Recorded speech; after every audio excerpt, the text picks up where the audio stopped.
what the impact is on the rest of Americans around the country. It's not going to work. We need presidents, we need leaders who bring us together, who end up using the best and brightest of us to serve all the rest of us. I can't tell you how many times we have heard on the House floor our Republican colleagues call federal workers people who've given up their lives in public service, people who make a fraction of what they could make in the private sector. They've called them nameless, faceless bureaucrats. Well, the nameless, faceless right now are the kids on DOGE who are destroying our country. The federal bureaucrats are people who've been through lots of vetting, lots of training, who live in our neighborhoods, and who go to work every day for us to make our country strong. And this is a tragedy, and it's a wonderful bill that Senator Van Hollen and Congressman Subramanian have put together. Make them prove that this actually saves any money, because it will not work. Let me now introduce our favorite new freshman, the wonderful former member of the Maryland General Assembly from Annapolis, Sarah Helfer. Thank you so much, Congressman Beyer. And I want to thank first my Senator Chris Van Hollen, and my friend and colleague, one of the best and brightest in the freshman class, Congressman Subramanian, for championing this issue. I'll be very brief, because when I read this bill, it was very clear to me what the goal was.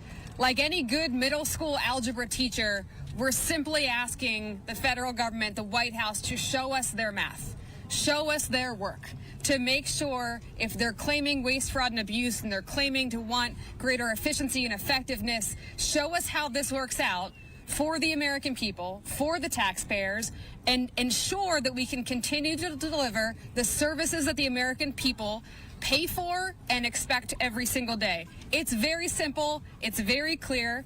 I, too, call on our Republican colleagues, who I am sure are also here because they believe in government efficiency, but they also believe that their constituents deserve the same services that ours do. And we cannot deliver on those services with this type of chaos, arbitrary political retribution that we are seeing from this White House. Our constituents deserve better. The American people deserve better. And that is why I'm so proud to be a co-sponsor of this bill. And with that, I'll bring up another star of the freshman class, Congressman Vindman. Thank you, Sarah. I'm proud to co-sponsor this bill being led by my colleague and friend, Congressman Subramanian. I have 55,000 federal civil servants that work in my district, tens of thousands of active duty military, and many contractors. And look, the policies that we've seen towards civil servants and the American people have been cruel, callous, inefficient, ineffective, and likely deadly. So a few examples. The callous part, obviously the intent here is to humiliate hardworking civil servants, make their lives unbearable so they quit their jobs. We've heard my colleagues talk about that. That's the intent here. But it's also callous to the American people. I met with scores of senior citizens last week in district, and they were extremely concerned about Social Security, the offices that are being closed, the services that are being reduced. That's callous to the American people.